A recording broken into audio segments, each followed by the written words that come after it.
ఇక్కడ తెలంగాణ రాష్ట్రంలో గత ప్రభుత్వంలో మీరే చెప్పారు, దోపిడీ జరుగుతుంది, అన్యాయం జరుగుతుంది, రైతులను దోసుకుంటా ఉన్నారు, క్వింటాలకు 5 నుంచి 6 కిలోలు 10 కిలోలు ఏది ఇది మిల్లర్లను సీజ్ చేస్తామని నంబర్లు కూడా ఇచ్చారు, పట్టించుకోలేదని మీరు గత ప్రభుత్వ కాలంలో మీరు కూడా ఎగిరెగిరి పడ్డరు. మరి ఇప్పుడు తెలంగాణ రాష్ట్రంలో మీ గవర్నమెంట్ ఉంది, మీరే అధికారంలో ఉన్నారు, మీరే ఎమ్మెల్యేగా ఉన్నారు.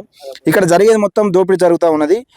ఇక నుండి అయినా కానీ అసలు ఇక దున్నులు స్టార్ట్ అవుతున్నాయి. ఒక పక్క చూడొచ్చు, అక్కడ ట్రాక్టర్లు దున్నుతా ఉన్నాయి, దున్నులు స్టార్ట్ అవుతున్నాయి. మరి వాళ్ళు దున్నుకోవాలా లేకపోతే ఇక్కడ మీ చుట్టూ తిరగాలనా? ఈ బస్సాలు ఎక్కడెక్కడ పరదలు కప్పుకొని ఉన్నాయి, ఎక్కడెక్కడ ఎప్పుడు కొంటారు? ఇక్కడ గౌరవపురానికి సంబంధించి కూడా ఏదో సొసైటీ చైర్మన్ రవీందర్ రెడ్డి గారి ఊళ్ళో కూడా వాళ్ళ పాలోళ్ళే నిన్న చెప్పారు. పాపం వాళ్ళ పేరు చెప్పదలుచుకోలే, కానీ మాకు నమ్మకం లేదు, ఈ ప్రభుత్వం మీద నమ్మకం లేదు, ఈ సొసైటీ మీద నమ్మకం లేదు.